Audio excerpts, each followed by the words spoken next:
đang di chuyển xuống khu làng văn hóa truyền thống của Huyền Đông để trình diễn văn nghệ. Các bạn xem.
một hồi di chuyển thì chúng tôi đã đến nơi các bạn nhé.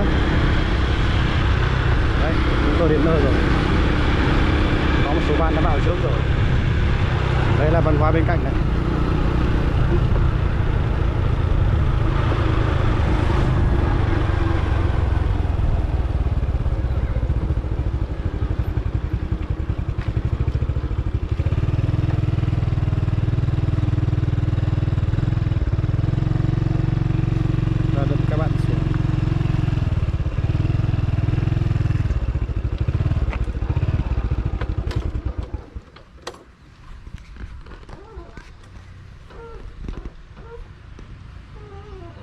Đây là lần đường các bạn đã di chuyển xuống hết rồi.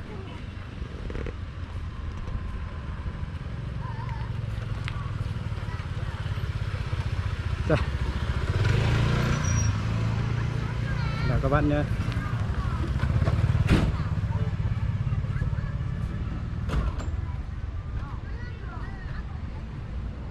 Rất nhiều bạn.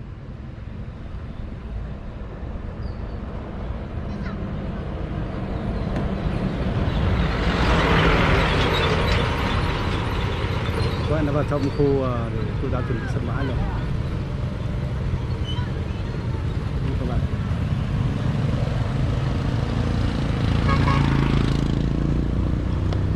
đưa lên.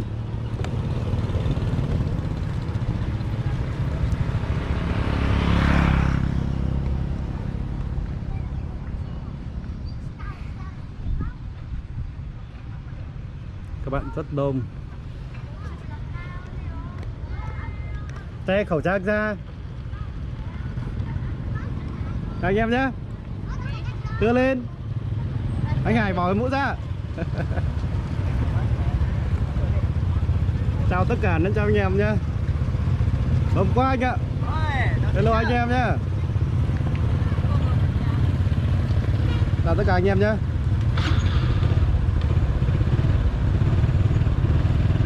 Tôi đã lần lượt vào rất nhiều bạn đang đi đằng sau nhé. Vào trong làng văn hóa đây. Bắt đầu vào trong làng văn hóa. Các bạn thấy vui không? Rất là tuyệt vời.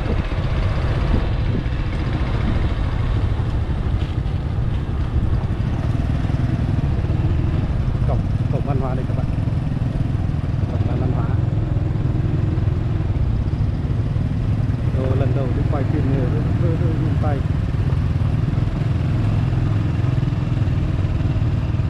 Rất là đẹp các bạn ạ. Đây. Bên cạnh. Tôi đang di chuyển.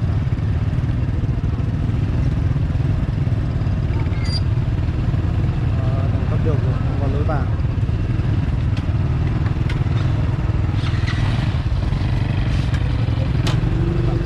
Tôi lên xe đây.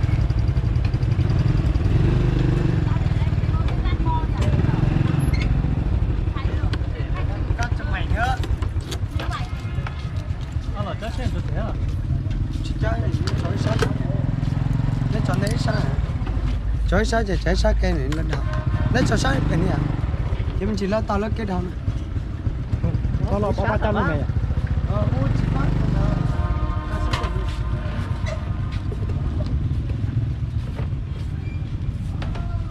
Đây chúng tôi đang vào đây các bạn. Thì đôi em bé. Đừng quay em. Nào rơi nào đấm là bị lên hình đấy nhá. Em gái mình đây rất xinh gái đây. Chào mấy cô xinh gái nhá. Chào mấy cô giá bản. Cô rất là xinh gái. Rất là trẻ. Đây tôi dẫn các bạn vào tham quan một chút. Hello em. Ông chủ đây. Tạm thời và các bác chơi.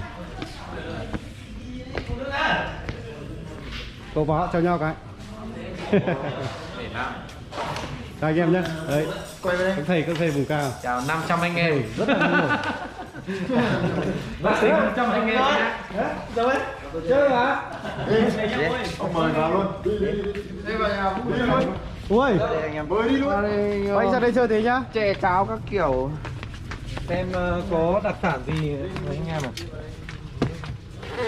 Có hoa, đi ngắm hoa.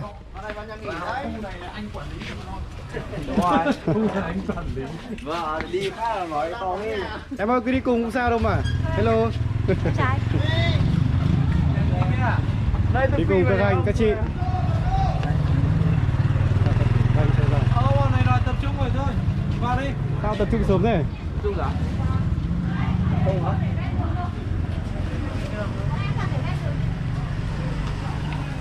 Đấy.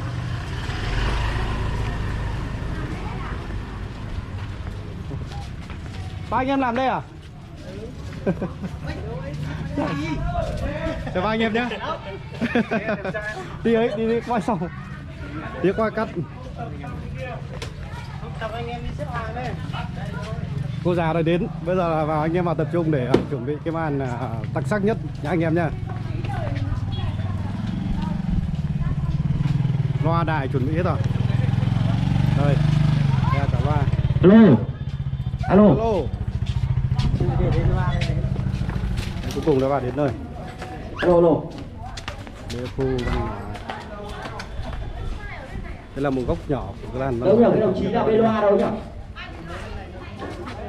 Đồng chí bên loa rồi. Tất cả.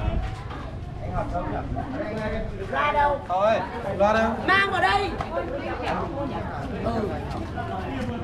Chào các cô xinh gái. Loa là phải đi trước. Hãy subscribe cho kênh Ghiền Mì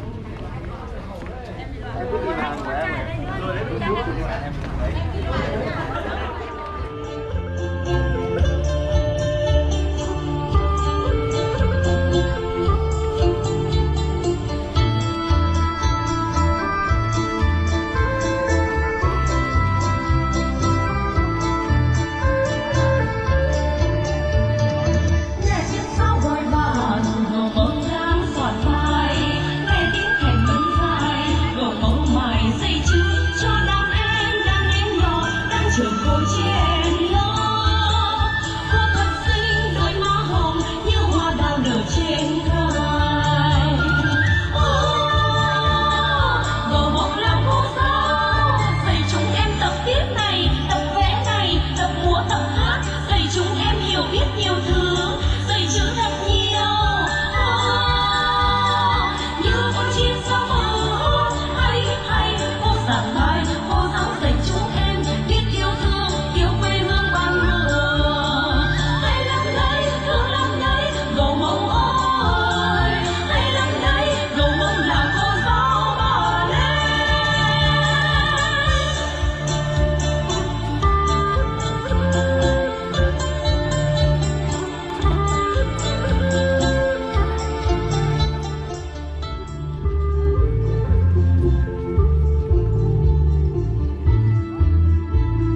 Ủa